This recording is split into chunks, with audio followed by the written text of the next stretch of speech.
সন্দেশখালীর ঘটনায় ইতিমধ্যে বেশ কয়েকজনকে গ্রেপ্তার করা হয়েছে। তাদের মধ্যে অন্যতম এই উত্তম সর্দারকেও কিন্তু গ্রেপ্তার করা হয়েছে। এই উত্তম সর্দারের বিরুদ্ধেও সন্দেশখালীর সেখানে যে অশান্তি পাকানো, পাশাপাশি সেখানে মহিলাদের উপর অত্যাচার, জমি দখল সহ একাধিক অভিযোগ রয়েছে। পাশাপাশি এই গত কয়েকদিন ধরে যে গন্ডগোল চলছে, সেখানে উত্তম সর্দার সহ তৃণমূলের একাধিক নেতার বাড়িতে আগুন ধরিয়ে দেওয়া বা মহিলাদের দ্বারা যে সেখানে বিক্ষোভ প্রতিবাদ চলছে, অশান্তির ঘটনা, সেই ঘটনায় অভিযুক্ত সন্দেহে বিজেপি নেতা বিকাশ সিং, তাকেও গ্রেপ্তার করা হয়েছে। এই দুজনকেই কিন্তু আজকে আদালতে তোলা হচ্ছে, বসিরহাট মহকুমা আদালতে পেশ করা হবে বলে জানা যাচ্ছে। এই বিষয়ে আরও জানবো, প্রতিনিধি সঞ্জিত রয়েছেন আমার সঙ্গে। সঞ্জিত, কি জানা যাচ্ছে, কটা নাগাদ এই দুজনকে আদালতে পেশ করা হবে, কি কি অভিযোগ রয়েছে এই দুজনের বিরুদ্ধে?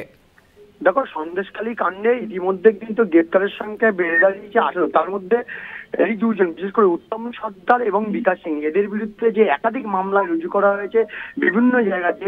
অভিযোগটা মূলত এসেছে উত্তম সর্দারের বিরুদ্ধে এলাকায় জুলুমবাজি করা, বেআইনিভাবে জমি দখল করে জমি লিজের টাকা আত্মসাৎ করা এবং ভয় দেখানো, মারধর, একাধিক অভিযোগ রয়েছে উত্তম সর্দারের বিরুদ্ধে, যার বিরুদ্ধে দীর্ঘ কয়েকদিন ধরেই কিন্তু তুমি জানো সন্দেশখালী উত্তপ্ত হয়েছে। তার গ্রেপ্তারের দাবিতে গতকালকে তাকে দল সাসপেন্ড করেছে, তারপরেই কিন্তু তাকে গ্রেপ্তার করে বিশেষ করে সন্দেশখালী থানার বিরুদ্ধে পুলিশ।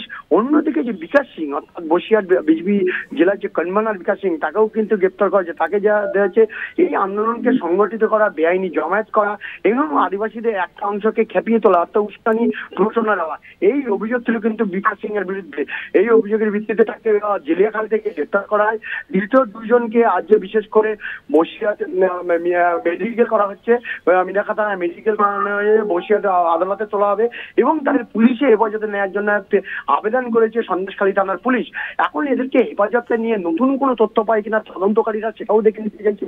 এর সঙ্গে কি যে যাদের মোবাইল ফোন, অর্থাৎ বিশেষ করে বিকাশ সিং এর মোবাইল ফোন যে কলিশ পরীক্ষা করবে। অন্যদিকে উত্তম সর্দারের কাদের প্রয়োজন এই ঘটনা ঘটাতো এলাকায়, কাদের জন্য হুমকি ভয় ভীতি দেখাতো, সেই একাধিক সবটাই কিন্তু তদন্তকারীরা দেখে নিতে চাইছে।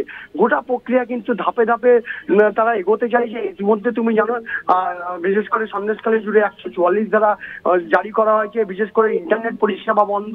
সব মিলিয়ে এদেরকে কোর্টে তোলার পরে জানা যাবে এদের সঙ্গে আর কারা যুক্ত আছে।